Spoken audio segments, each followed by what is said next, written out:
அப்பா. என்னங்க வீடு தேடுறது இவ்வளோ கஷ்டமா இருக்கு?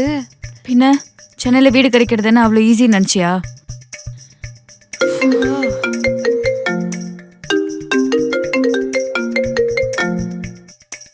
யாரு? யாருமா அது கால் பண்ணியிருந்தது? டூலெட் போர்ட் பார்த்துருந்தேன், அதுக்காக தான் கால் பண்ணியிருந்தேன். உங்கள் பேச்சுலருக்குலாம் வீடு கிடையாதுமா, ஃபேமிலி மட்டும்தான். நீங்கள் எப்படி? நாங்கள் பேச்சுலர்ஸ் இல்லை சார், நாங்கள் ஃபேமிலி தான். அக்கா தங்கச்சி. அக்கா தங்கச்சி? என்னங்க இப்படி பச்சையா போய் சொல்றீங்க? என்னம்மா போய் தான் சொல்றீங்க? வீடெலாம் கிடையாது, வைங்கம்மா போன. சார் இல்லை சார். சார் ஒடி, சென்னையில் வீடு கிடைக்கிறது எவ்வளோ பெரிய கஷ்டம் தெரியுமா? ஏதாவது ஒரு பொய்ய சொல்லியாவது இந்த வீடை வாங்கிடலாம்னு நினச்சேன், இப்படி கெடுத்து விட்டியே. சே ஏங்க அதுக்குன்னு கொஞ்சமாவது நேர்மையா இருக்கணும்ல.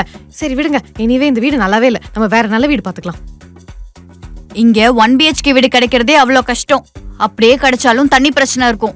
இதுல ஷீட் வீடு வேணா, மாடி வீடு வேணா, 2 BHK வீடு மட்டும்தான் வேணும். எத்தனை வீடு ரிஜெக்ட் பண்ணிட்டு தெரியுமா நீ?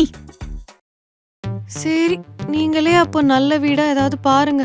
நான் ஊருக்கு போயிட்டு வரேன், வீடு கிடைச்ச அப்புறம் சொல்லுங்க, நான் வந்துடுறேன். என்னது ஊருக்கு போறியா? ஒழுங்கு மரியாதையா இங்கே இருந்து வீடு பிடிச்சு கொடுத்துட்டு போ.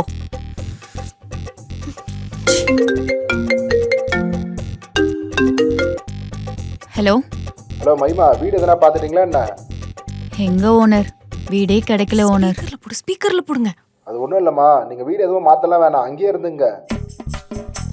ஏன் ஓனர், அவங்க வீடு வாங்கலையா? அது வீடு பார்த்துட்டு போனவங்க வீடு பிடிக்கலன்ட்டாங்க. ஏதோ நெகட்டிவ் வைப்ரேஷன் அது இதுன்னு ஒரு காரணத்தை சொல்கிறாங்க. எனக்கு பிரச்சனை இல்லை, நீங்களே இருந்துங்க. சரிங்க ஓனர்.